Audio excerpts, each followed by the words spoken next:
We're going to jump right into the 2024 snacking trends. And Hannah and Emily, let's take a look at what's happening, especially in the health and wellness space. I think there's a lot to learn about almonds and how we really fit into the insights are confirming what we already knew. So we're excited to share those with you. Hannah. Yeah. First, just say something. Yes. So interrogating the data. I love that phrase. Great. So we are going to kick off with snacking. So we've mentioned snacking a lot already, and kind of going to kick off looking at snacking from a healthy perspective. So first of all, kind of thinking of health overall and the way that consumers see health. In the past, we would talk kind of about just like healthy eating, and this is healthy food. What we're seeing for consumers is a more mature approach to health. So rather than talking generically about healthy, they are actually really focusing in on their health needs. So talking more about the exact nutritional needs that the products or dishes would support, and also talking about kind of those dietary requirements as well. So it's really important to kind of understand what your consumers are really searching for from any snacks. So if we look at our top 10 overall functional health needs that consumers are talking about in the US market, you can see here that we have things like fitness, weight management, and energy. When we look at almond conversation, we can see that almonds are highly relevant to all of these top 10 needs, and they're over-indexing. So they are more, the percentage of conversation is higher for almonds than it is in the general population, showing that consumers really see almonds as a really healthy snack across these different categories.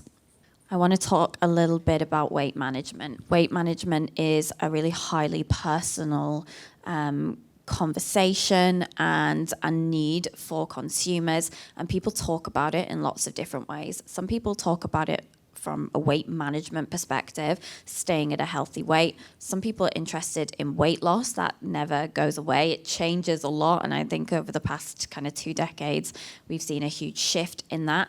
And we're on a cusp of another shift in people thinking about weight management. So we're seeing with the revolution in pharmaceuticals, so drugs like Ozempic and the other weight loss drugs, that people are really changing the way that they're talking about health needs from a food and beverage perspective.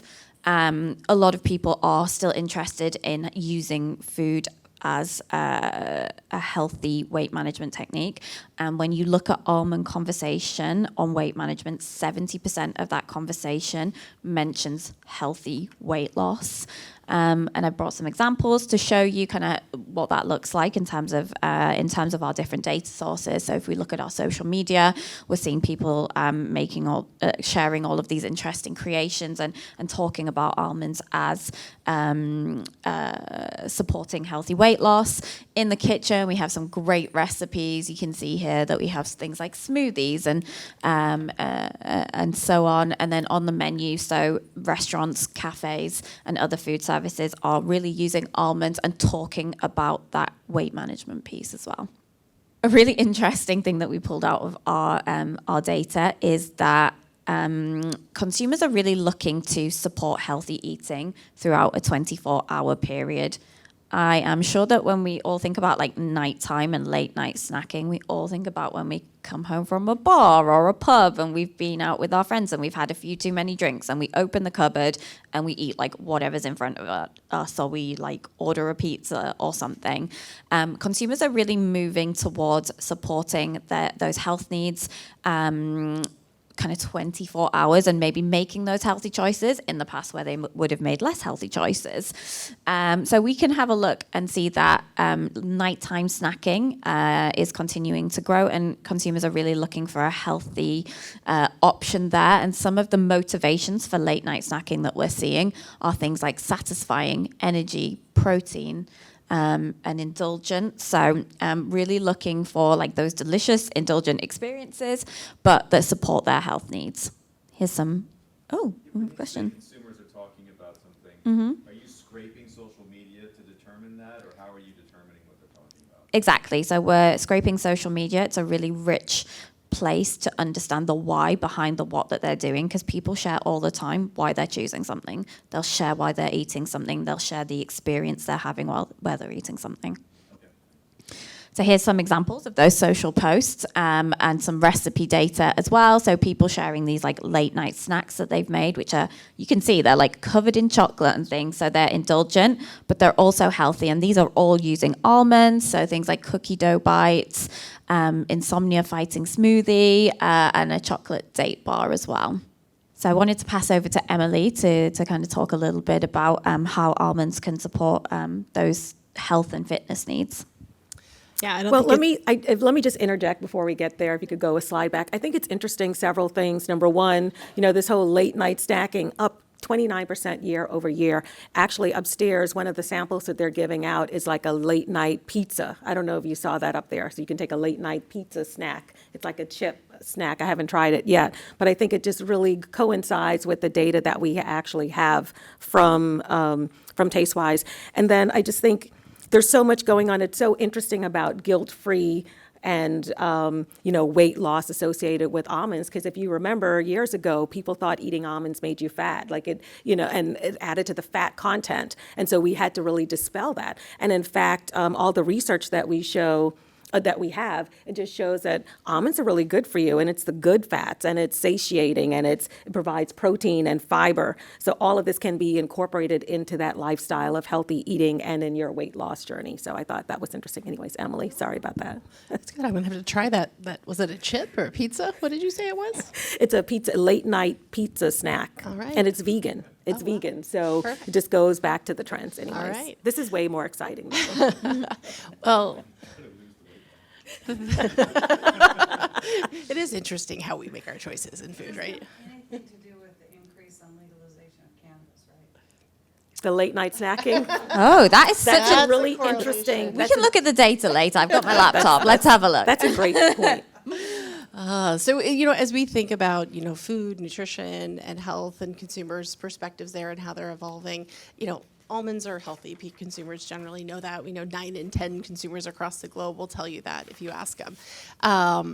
But what's really interesting is all the research that we have. And so whether it's in the space of weight management, where we have a real strong body of research, to newer studies that we're doing, we're really digging in to find specific ways that we can tap into consumer needs. So a recent study that we did, which is the one we're working with Dion on, he didn't do the study, by the way, is related to exercise recovery. And so a study was done to look at just average everyday consumers who might exercise 3 times a week, and if they eat almonds every day, do they have a difference in their exercise recovery versus those who don't? And the answer is they do.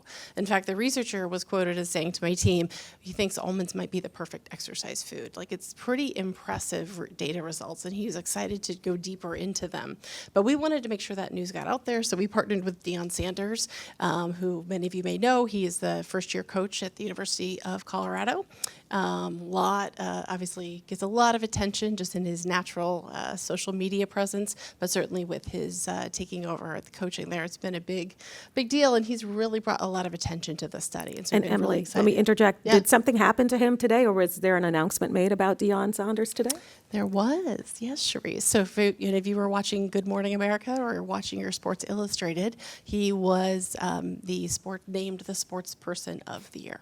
So pretty awesome. So yeah, we're happy for him, happy for us. We're all around. It's been a really good partnership. So yeah. Yeah, thank you. Sorry for that. So now you took me off track. I'm Cherise. so sorry. I know, didn't I? So Hannah, I guess just talking about all the good stuff and the fact that we do have this Prime campaign that's going on, and I think that's it. Yeah, Have and you he's... seen the campaign? I'm just curious. I don't know. Do you watch football? Yeah. Good. Glad somebody in the room has seen. University of Colorado. Oh, you are? Oh, Nice. have you gone to see a game? Yes. This And year? was it fantastic?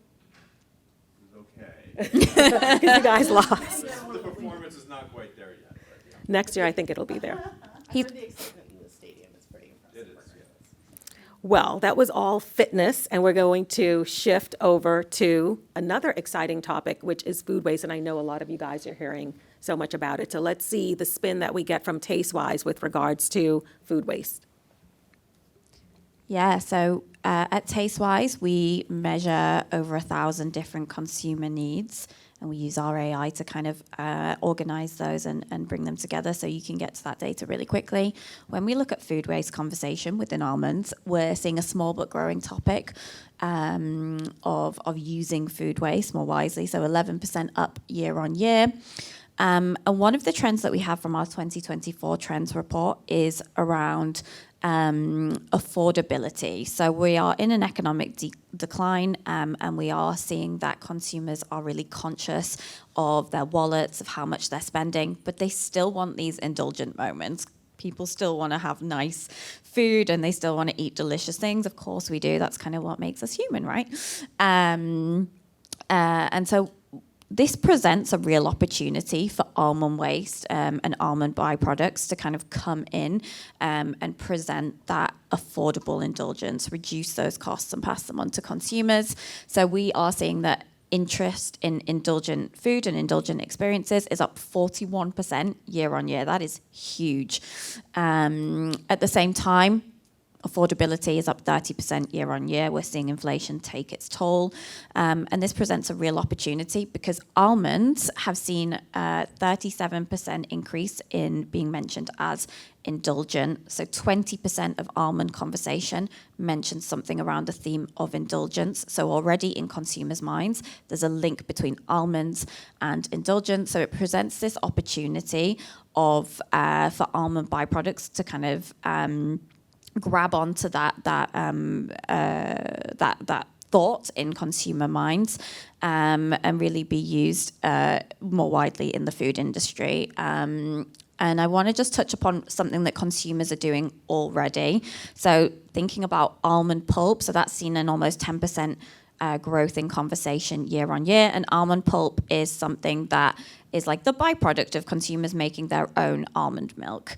So we have some examples here, and I really like the one that's like almond pulp makes the best chocolate chip bars. Not like almond pulp makes good chocolate chip bars, but the best. So we're seeing it used in baking, and consumers really like using the whole of the almond that they've used, and 84% of that conversation references vegan as well. So it's used to support those kind of dietary needs. So this is consumers in their own homes, and it's really just scratching the surface of what you can do with almond byproduct. I'm going to pass over to Emily because she can tell us about the more technical side of that and from an industry perspective. Yeah. I love seeing consumers play with, kind of a waste part of something else that they're making. It's pretty awesome. The almond industry has a really exciting story to tell as it relates to food waste. I don't know if many of you are familiar with it, but we actually grow three things when we grow what comes off the tree, and it's a hull, a shell, and a kernel. So everybody's really familiar with the kernel. It's what we eat. We make sure that does not go to waste, right? So when they make almond milk or almond powder, there's offshoots, and you saw some examples back there of a couple things consumers can do. Oil is one of them that we'll get in the manufacturing level. That oil gets used in beauty products, or sometimes now we're starting to see it in food products. You might have seen some on shelf. We've got some very passionate almond oil folks in the industry. And then the imperfect almonds, right? Those easily have a place, whether it's chopped or in some sort of other form, used in things like marzipan and cookies and bars. So the whole kernel's getting used. Feel very confident in that. But what you may not know is the shell and the hull have a home. And it's been in the world of kind of dairy for a long time. So bedding is what the shells have been used for, and the hulls go into animal feed. But really interestingly, that hull has some really special properties to it. It has some really interesting sugars and fibers. And so we've actually done some work with Matson to look at, could you turn that into a human food grade item? So currently it's not GRAS status, but some of the work they did is really exciting, looking at nutritional bars, making teas or coffee additives, even bread additives. And so I think there's a real exciting opportunity to upcycle that for the industry, but also for the consumer to create new experience. So look for more of that to come. And then as it relates to, we talked earlier about the life cycle assessment that UC Davis did, and overall ours is pretty low. And the trees sequester carbon. But what you may not know is that when the trees are spent, one of the more recent practices that's come to life in probably the last 5 years is they grind the tree up and put it back in the ground. And so it keeps that carbon in. It actually creates a more nutrient-dense environment for growing in the future. So pretty awesome stuff in food waste in the almond industry. Awesome. All righty, so talking about going from the idea, the insights from Tastewise to the actual plate. I love this part, so. Yeah, so I already mentioned that you can interrogate the data within Tastewise in lots of different ways. So you could take a look at what's happening in the almond snack world, a great world. What are people, what are the applications for almonds within snacking? So we can see some really indulgent things here, brownies, macaron, meringue, and so on. And then we also see like a healthy option here. We see the energy bites. It's up 12.7% year on year. So again, seeing this focus on health. We can really jump into that data and take a look at kind of what's powering that growth. So with Tastewise, everything is super transparent. You see these numbers, but then you can click in and you can see what's behind that. Lovely visuals, seeing those consumer captions. So we can see here some social data, recipe data.